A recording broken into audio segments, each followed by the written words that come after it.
Welcome to this 43rd Symposium of Indica. This is a very, very current topic, hot topic that has received a lot of traction nowadays because of certain developments, I should say.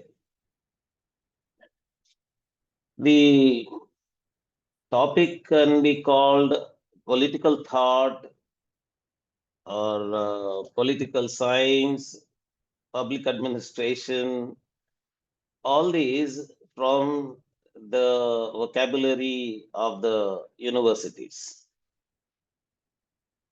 But gradually, what is happening is these conventional words, names of conventional departments in the universities are gradually losing their relevance.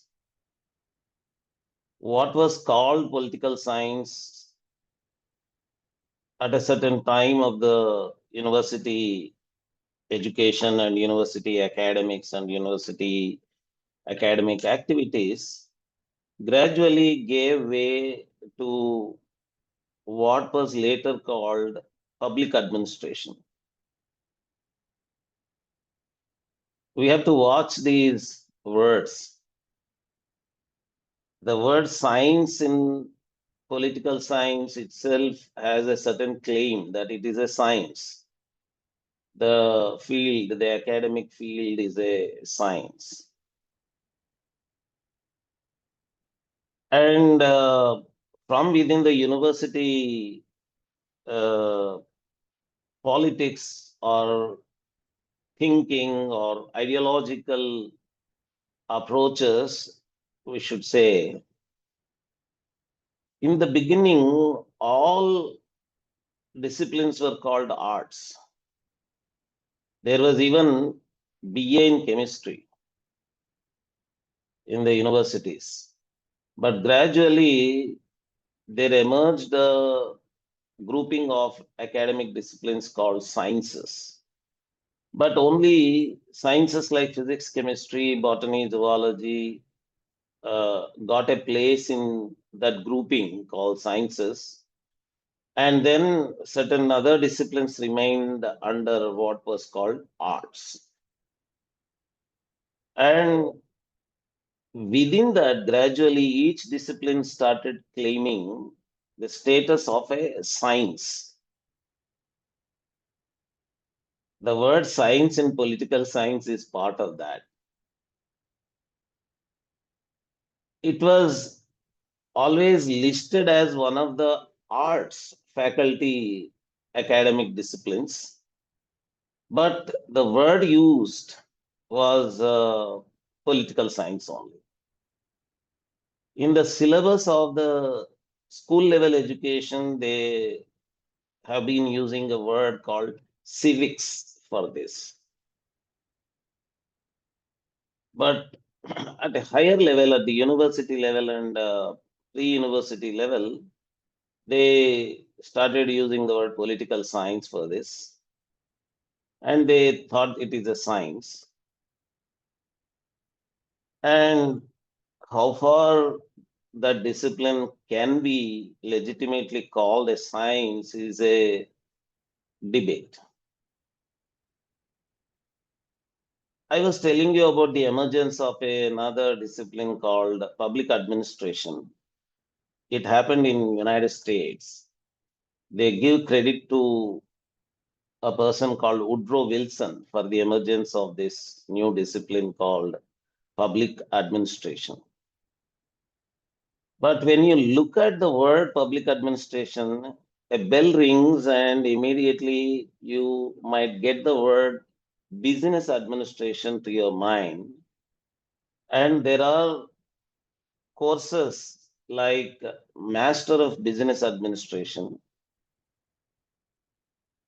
But if you look at the colleges which run these course called Master of Business Administration, they are looked at as professional colleges, and the course called Master of Business Administration is conducted and received as a professional course.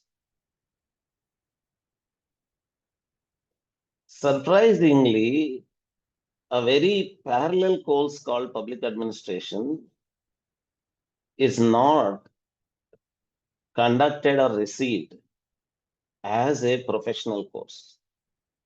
It is not taught in professional colleges. It is part of university academic faculties or schools, and usually it is viewed as branched out of political science and is part of the arts faculty from the older nomenclature, conventional nomenclature, and as part of the social sciences school of social sciences or faculty of social sciences from the changed nomenclature, next level of nomenclature. So public administration is like political science, an academic discipline. It's not a professional discipline. In professional disciplines, the idea is that the course is imparting practical skills to the students. How to do is taught in the professional course is what is expected. In the academic course, what it is taught as a knowledge, not as a skill, is what is expected. So public administration has been taught as something what it is, not how to do. And this what it is kind of theoretical knowledge was there in political science also already. And there the course used to be all about what is a state, how is a state defined, what are the various philosophical views from the Western philosophical perspective, Western philosophy perspective, right from the time of Socrates, Plato, Aristotle, how the thought about state went on changing, and how the relationship between the ruler and the ruled was conceived through doctrines, through philosophies, through various philosophical perspectives from the Western philosophers.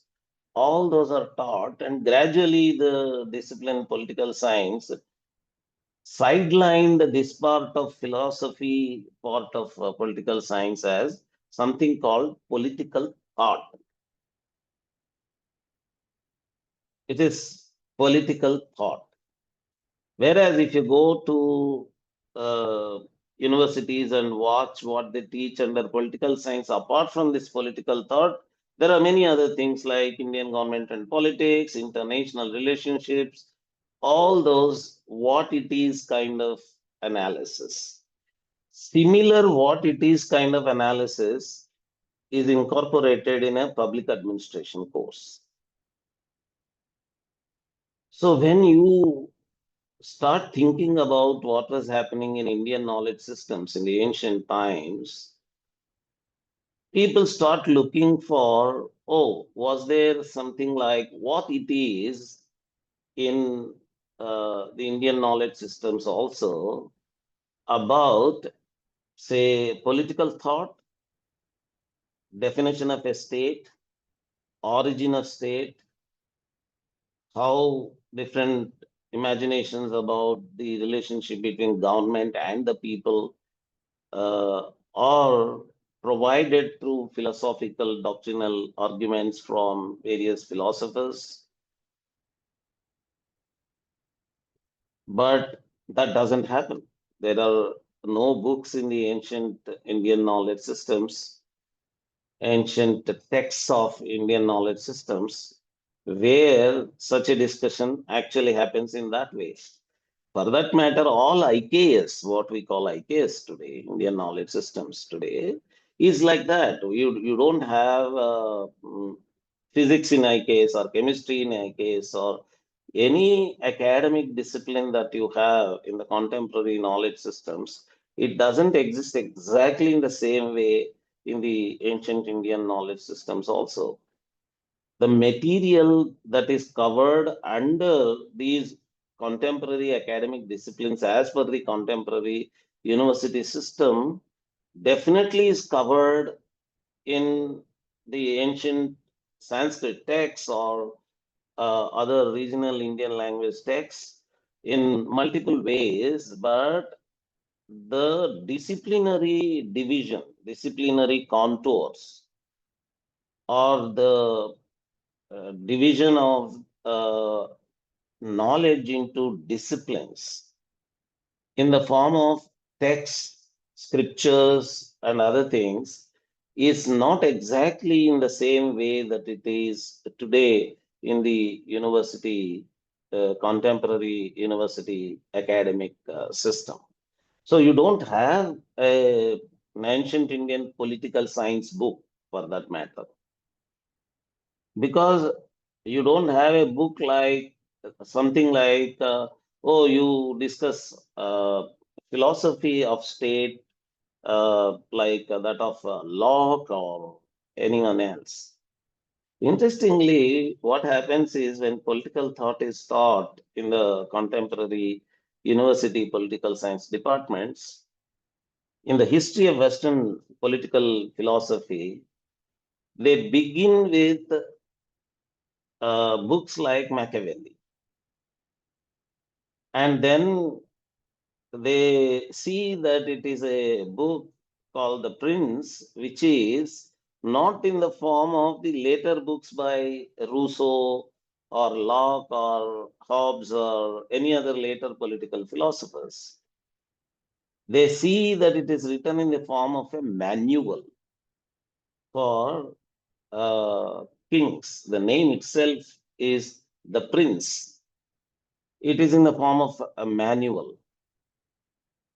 Then they remember in Indian textbooks of political thought, they remember that, oh, Kautilya's Arthashastra is also in the form of instructions about how to do. It is in the form of a prescriptive material, not a descriptive analytical material. Then they write there in the textbooks of contemporary political science, political thought textbooks, they mention that, oh, Machiavelli is compared to Kautilya, the author of Arthashastra. That is at least something that is useful. But gradually, the whole discussion drifts into what it is from how to do, from Machiavelli to the later political philosophers. So, this idea of political science being a pure academic discipline, but what is public administration? It should have been like business administration, a professional course, but it is not. Even today, it is. You have an MA in in public administration, but there is no MPA, Master of Public Administration, as a professional course taught anywhere. There is one institute in Hyderabad on the campus of Osmania University called Institute of Public Enterprises, which gives an MBA degree in running public enterprises. But these are actual public enterprises, public, but they are enterprises. They are not public administration bodies. And where is this how to taught to public administrators, government administrators? In the French system, actually, when students go to courses of public administration, they have a specific course called comparative public administration. And within that comparative public administration, they teach how different bureaucracy recruitments and bureaucracy trainings happen all over the country. And there they teach the students that in countries like France, the training of bureaucracy happens through a recruitment at a very early age, at a pre-university level itself. And the bureaucracy training is a course, it's a full course. Bureaucracy training happens as a 4-year course, professional course. And the recruitment to that course happens, selection for that course happens at a pre-university level after a pre-university course. And the products are taken into bureaucracy. Whereas in the Indian bureaucratic system, we have what is called as civil services recruitment happening from UPSC, Union Public Service Commission. And you have state public service commissions also, they do the recruitment. And after these individuals are selected, after their UG program, undergraduate program from the university system, then they are recruited through an examination for the course starting from the officer up to the clerical level in the state public service commissions and even union public service commission, apart from the civil services examination that it conducts for IAS, IPS and other services, it conducts examinations for the lower level, some of the lower level posts also.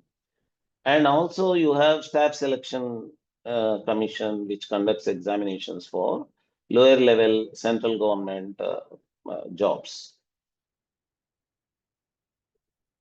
We are now talking about civil services, which are in a popular parlance, they are all called IAS, IPS, but actually there is a whole list of these civil services. And recruitment happens through an examination conducted by Union Public Service Commission.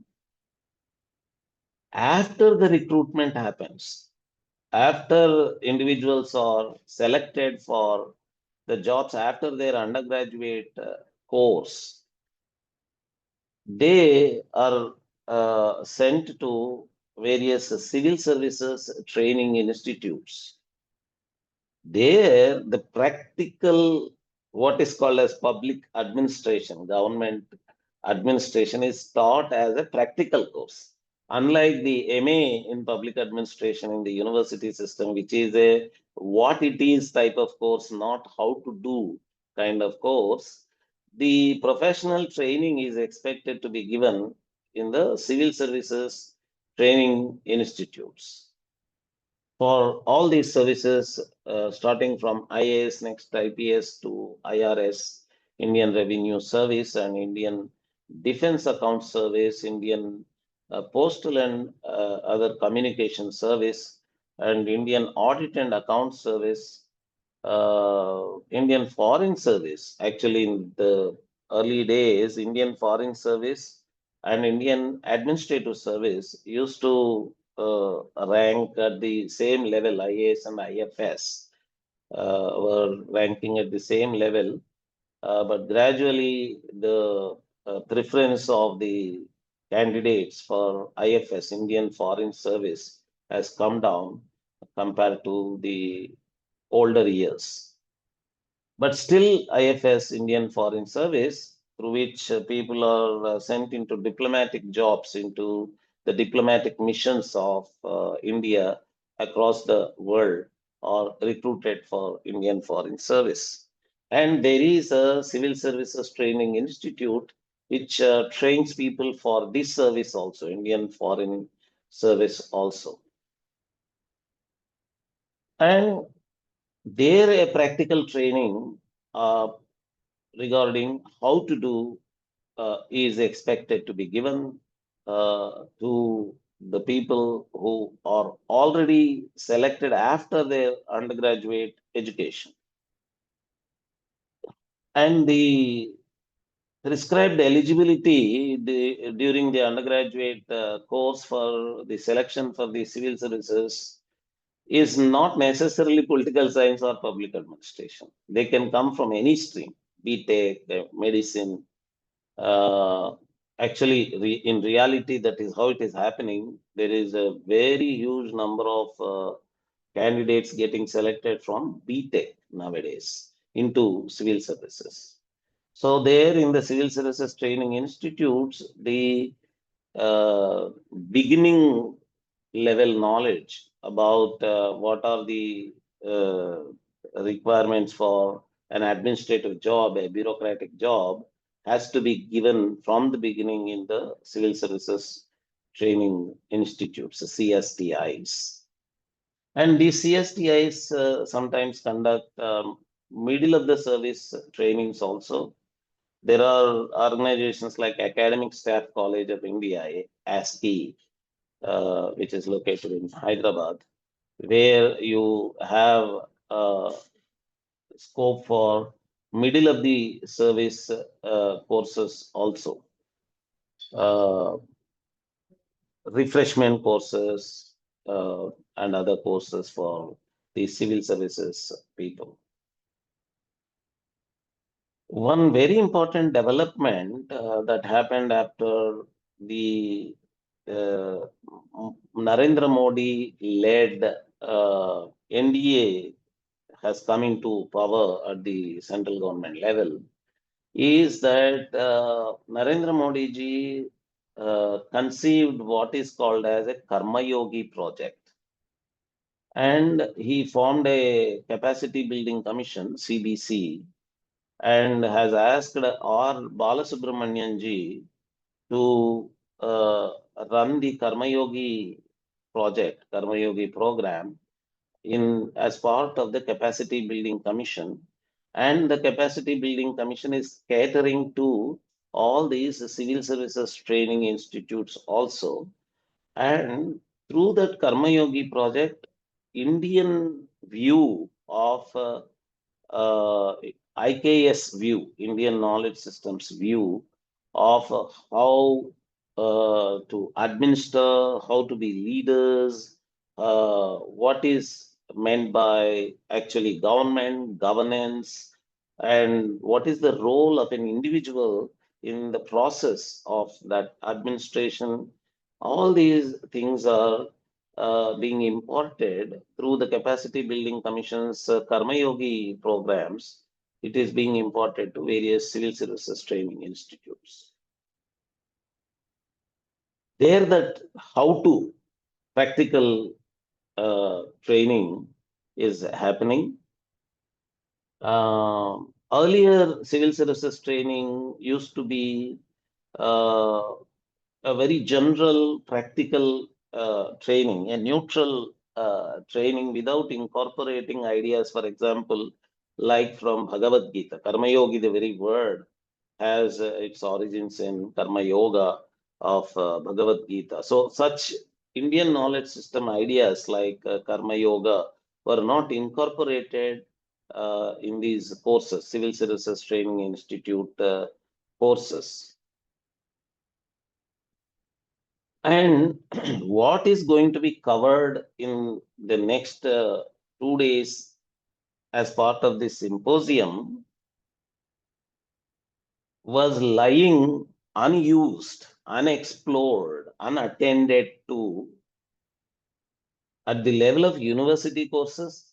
For example, in the university MA political science course, they don't teach any of the things that are being covered in the next 2 days here. Panchatantra, for example, Hitopadesha, for example, Arthashastra, Kamandaka, Shukraniti Sara, any of these things, and Rajadharma sections of Mahabharata and Rajadharma related material from Ramayana or any Itihasa Purana material that is there, or Niti Shastra texts like Bhartrihari's Niti Shatakam and Tirukural in Tamil and many Niti Shatakams in Telugu. And there was a compilation in 13th, 14th centuries itself called Sakala Niti Sammatamu in Telugu, which is a compilation of already existing Niti Shatakam material into one single book called Sakala Niti Sammatam. So, anthology of Niti Shatakams into one single book was already happening in 13th, 14th centuries. So, all such material was lying completely unused in the university MA political science courses. It was lying unused in the university MA public administration courses. This was considered to be material that has to be used in, say, language departments as literature material. For example, Panchatantra was always considered to be a Sanskrit course. It has to be part of a Sanskrit language course. It has to be a part of MA Sanskrit course. But Panchatantra, the material that is contained in Panchatantra was not known at all to the MA Political Science or MA Public Administration students. And surprisingly, even to the practical training that is given to the civil services training institutes that cater to IAS, IPS, and other civil services. So the student of MA Sanskrit, if at all, some portion of Panchatantra, some portion, let me repeat, of Panchatantra is included. If it is included in MA Sanskrit, they study and then they get a kind of idea that there is, okay, it is talking about public administration or government administration. It is teaching princess. Now, fortunately, because of these new developments of Karma Yogi project of Civil Capacity Building Commission, a new interest is emerging in civil services training institutes of India. And fortunately, Indica got an opportunity to conduct workshops for all these civil services training institutes. And their IKS, Indian knowledge systems, are getting incorporated into the civil services training institute training programs. And Indica got the opportunity to impart this knowledge. Harikiran Garu, who has been providing the topics for all these symposiums, conferences, came up with this idea that a symposium can be conducted and should be conducted about this topic so that all the scholars and experts who are lying all over the world, for that matter, or if not within India, can gather at a place conducting as part of this symposium, and the talks that are given as part of this symposium can be a very good material that can be used, that can be supplied to, that can be provided to the civil services training institutes which are yearning for this kind of IKS knowledge in the field in which they are interested. That is the origin of this symposium. The origin of the idea of this symposium is this is the background from which the symposium has emerged. So all the speakers today, all the speakers of the symposium today uh, definitely would be very glad to know that the material that they are sharing as part of this symposium through their talks has a demand, has a demand in the practical training programs being conducted in civil services, training institutes, capacity building commission, the Karma Yogi project, and other places. And also, there is, as all of you know, IKS division, which is started under Ministry of Education, which is working for not just this area of statecraft, governance, leadership, political thought, all this. IKS division is working for IKS in many, many other fields, wide ranging fields, town planning, water management, waste management, agriculture, uh, dairy industry, animal husbandry. I'm bringing these names so that you would start imagining the range of areas in which IKS division is working. So, in such a wide range of IKS areas, work is happening. Uh, Material useful for computer science also is being developed there. So, all kinds of IKS research is happening under the aegis of IKS division. So, this work that we are doing today, in today and tomorrow, as part of this program, is going to be useful and going to be part of the IKS division's work uh, within this area, which is part of the larger umbrella for which IKS division is working. So that way also your work, your talks, the material that you are going to share today and tomorrow is going to have a very large and enthusiastic reception in the work that is happening under IKS division. Well before IKS division was started, IKS work was already happening in some universities in the form of some departments and centers that were started in various universities.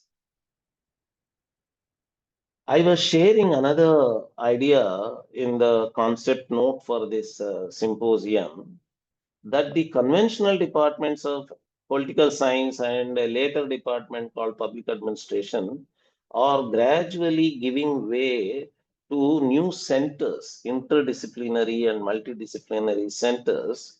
For example, Center for Governance. Center for JNU, for example, has a Center for Governance and Jurisprudence Studies. It is combining jurisprudence and governance under the same center, Center for Governance and Jurisprudence Studies. So these new developments are happening. New centers with the new knowledge system focuses are also happening. So when we are using words like statecraft, for example, or governance or leadership, all these are actually consequences of new developments of interdisciplinary centers of knowledge, multidisciplinary centers of knowledge that are emerging in the university system also. But there, it is not IKS governance studies. It is not IKS jurisprudence studies. As part of Indica, there is a Center for Jurisprudence Studies which focuses on jurisprudence from Indic perspective. Jurisprudence as IKS jurisprudence. Only such places would be in Banaras Hindu University. They started a course called Hindu Jurisprudence, but a general center for governance and jurisprudence studies in JNU, for example, it need not be expected to be focusing only on the IKS of jurisprudence or IKS of governance. But all the IKS universities, which are emerging now in the country, new IKS universities are emerging all over the country. these IKS universities, when they take up courses like the Center for Statecraft Studies, can be a Center for Governance Studies, Center for Leadership Studies, these new kind of centers are emerging inside the university systems. There, in IKS focusing universities, the course on all these things, statecraft, governance, and leadership, is going to be IKS statecraft, IKS governance, and IKS leadership kind of courses. Political thought, IKS political thought. All these things are going to get covered in the new IKS institutes, IKS universities, IKS bodies, IKS organizations, private organizations, and government organizations that are emerging now. They are all going to focus on this new area. So the world is changing. There is a whole change that is happening in the academic and professional courses level. There is a lot of new awareness with regard to IKS ideas in multiple academic fields is happening. And because of the visionary leadership of Narendra Modi ji, who started Karma Yogi project under Capacity Building Commission, and it is he who started this IKS division under Ministry of Education also. All the interest in IKS areas in academics is emerging. So there is a great hope for these ideas, IKS ideas, getting mainstreamed in future into the university system, into the professional colleges, into professional colleges, not just of government administration. Ideas like leadership, for example, are required for business schools also. Uh, they are required for management colleges also. Leadership is a very general skill. It's not just leadership courses, need not cater only to the state leadership or government leadership or leadership in bureaucracy or leadership in political leadership, all that. It can be business leadership also, managers of corporates also, or leaders, and leadership training can be given there. So ideas of leadership that emerge. Actually, I was the examiner for one of the PhDs that was done from SEPT in Ahmedabad. The candidate was an officer from Gobain Glass Company. The PhD was on leadership, but from a business school perspective, from Harivamsha Purana, Mahabharata, and Bhagavata, focusing on Krishna's leadership models, Sri Krishna's leadership models. So, such people are emerging. This person is a very senior person who registered for PhD. He was not a youngster. Out of all his leadership experience in a business company, corporate company, and his study of business leadership theories in the theoretical knowledge area of business school or business management, he came up with this idea of Sri Krishna as a leadership model, and he was teaching. These borders between business administration and public administration, government administration, are also blurring gradually. So there are these common courses between business school administration courses and government administration courses. Leadership is one such area which is common between these two. And the scope for the material, the idea, the knowledge, the skill imparting, knowledge imparting from the IKS material is so vast. But the origin of this symposium also had a background of an observation that there was an obsession with certain IKS materials. For example, Gita in management was an obsession for a very long time in Indian institutes of management and other business schools. And when the public administration or government administration discussions of IKS started, the only thing that comes to the mind of people is Kautilya Arthashastra. Actually, for that matter, Arthashastra was always viewed as because there is a whole confusion of terminology in the contemporary times. The word itihas is used in Hindi and other North Indian languages as a word for history. And Itihasa has a completely different connotation as part of IKS in the ancient Indian knowledge systems. People get confused between these two usages of the word Itihas and Itihasa and start thinking that, okay, that Itihasa is history only, and start thinking about the Itihasa texts as history books, texts like Ramayana and Mahabharata as history books. In the same way, the word artha is being used in the sense of in connection with economics. And because of that, Arthashastra popularly is understood to be a book of economics. Whereas in reality, what in contemporary parlance is called public finance is only a very small portion of the entire Arthashastra book. Or all the books in the genealogy of Arthashastra like Kamandaka or Shukraniti Sara and other later texts in the genealogy of Arthashastra also, that portion, economics portion or public finance portion is a very small portion. It's not economics. It's a manual, uh, it's an instruction book, it's a prescriptive book for how to administer, how to rule, how to be a government leader. It's a statecraft book, basically. These are the whole genealogy of books.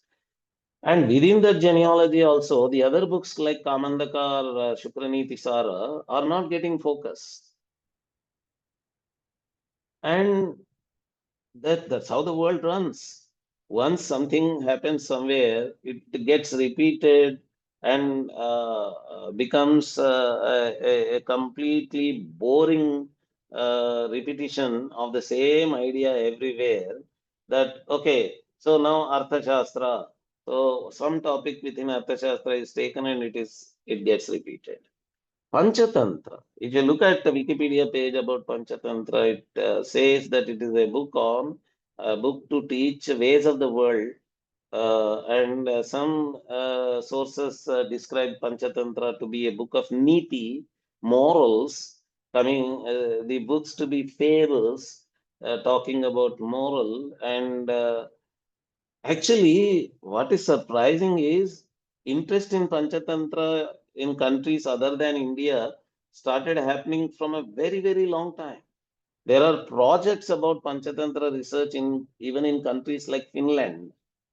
Finland has a very, I'm part of the Finnish programs on folk narrative research, International Society for Folk Narrative Research that happens in Turku, Helsinki, and other places. So they have that interest in story research, narrative research, and they were focusing. And many other countries, they have been focusing on Panchatantra, but highlighting Panchatantra as a book of teaching five tantras, five statecraft techniques, has not happened, even in those research areas. Their interest is only to see how, from where these animal tales have been collected, or are these animal tales part of the world lore, or did they emerge from India, and all those things, but not about what they want to impart. How it's an amazing project of using fables to teach such a profound and advanced thing like statecraft in such five areas, five techniques of statecraft that has not received due attention. And the other book, Hitopadesha, we are going to have Shashi Joshi ji to talk about Hitopadesha today. And we have two, three talks, I think four talks on Panchatantra, some today, some tomorrow.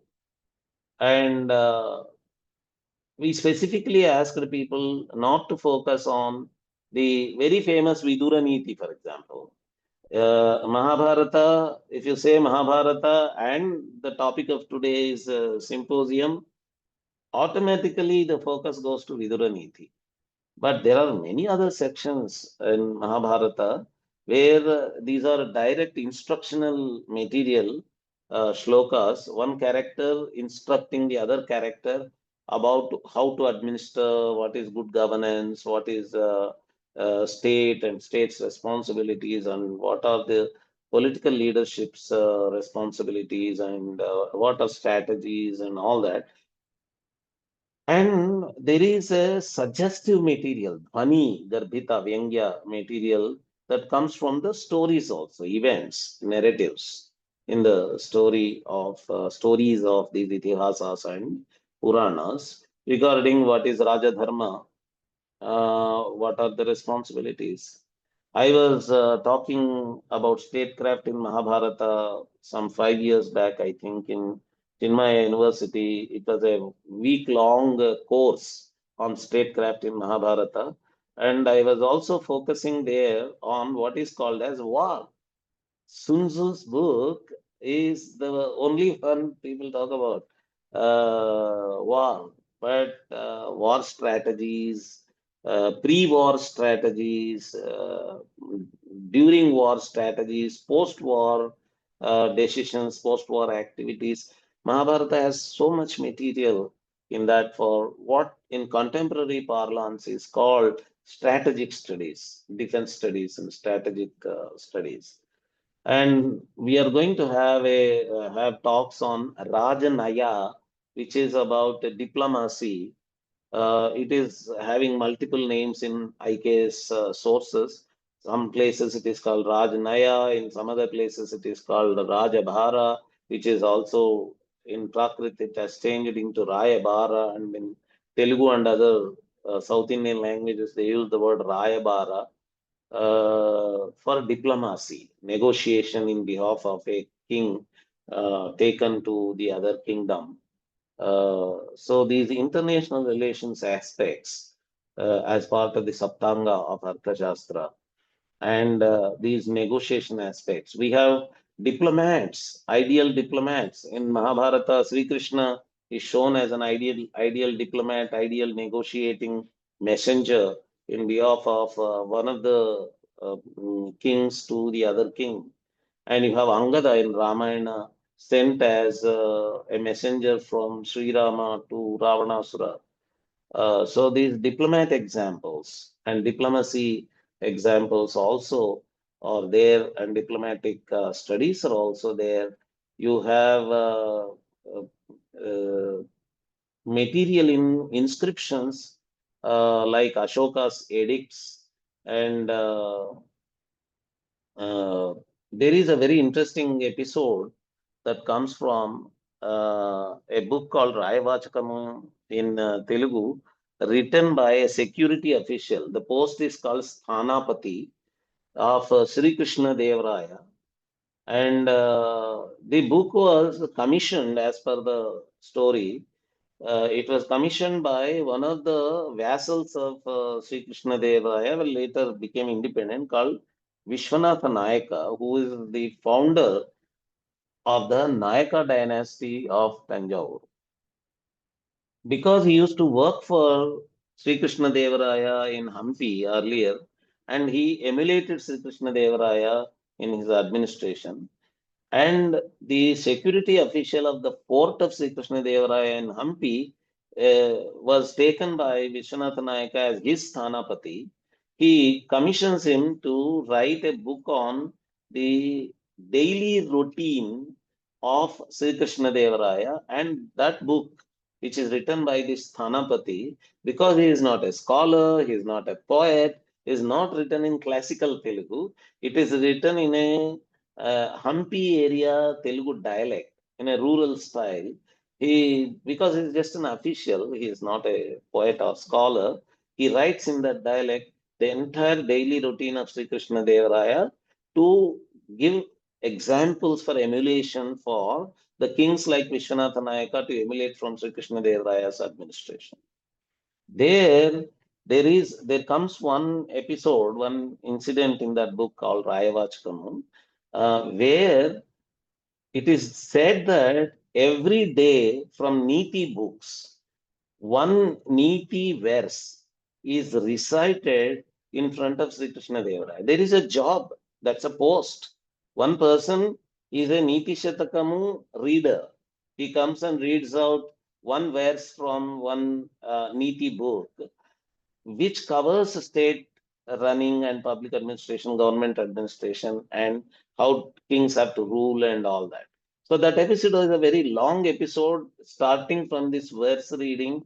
On one of the days, the person who is appointed for the job of thought of the day, moral, the shloka or the padyamu, Telugu padyam from one of the Niti books in Telugu, that person is sick and he sends his son instead of himself to Sri Krishna Deva Raya's court to read out one of the verses that is part of king-oriented Niti from one of the Niti books, Subhashita books.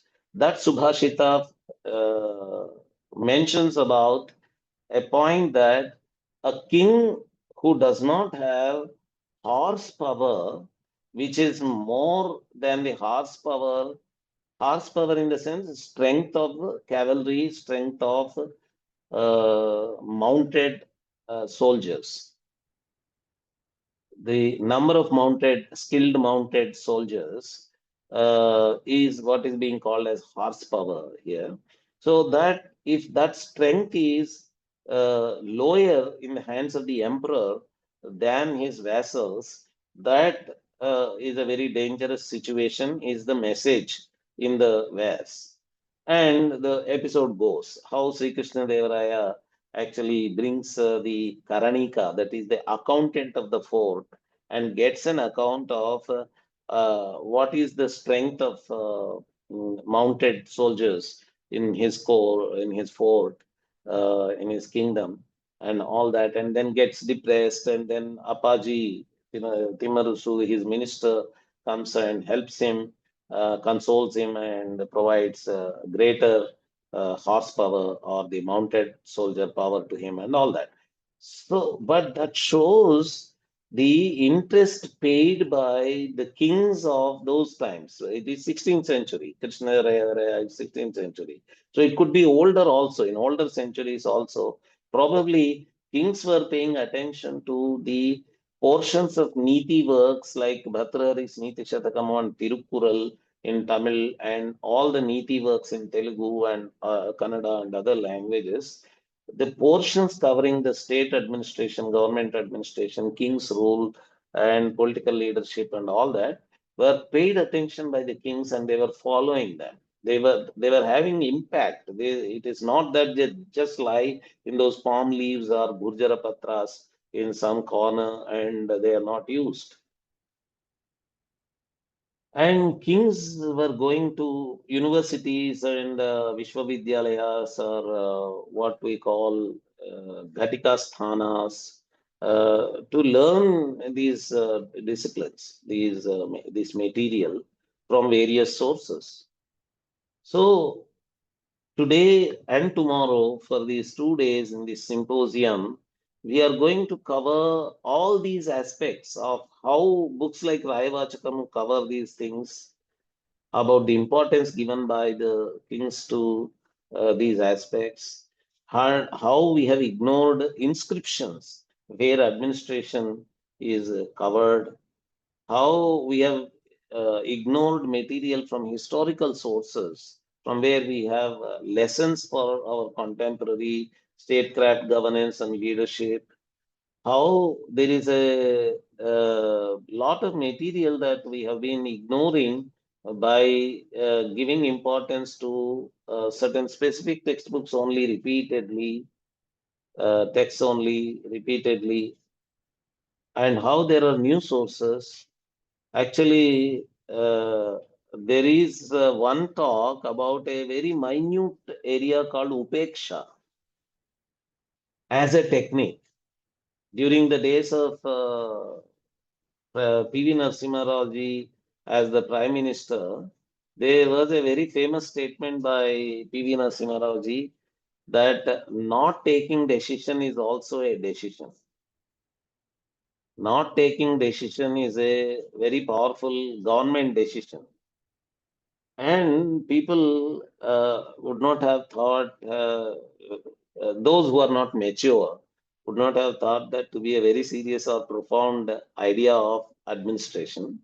But today and tomorrow, we are going to have one talk on upeksha, just this idea of upeksha as an administrative strategy that is covered in the scriptures in our books and Shastra books in IKS.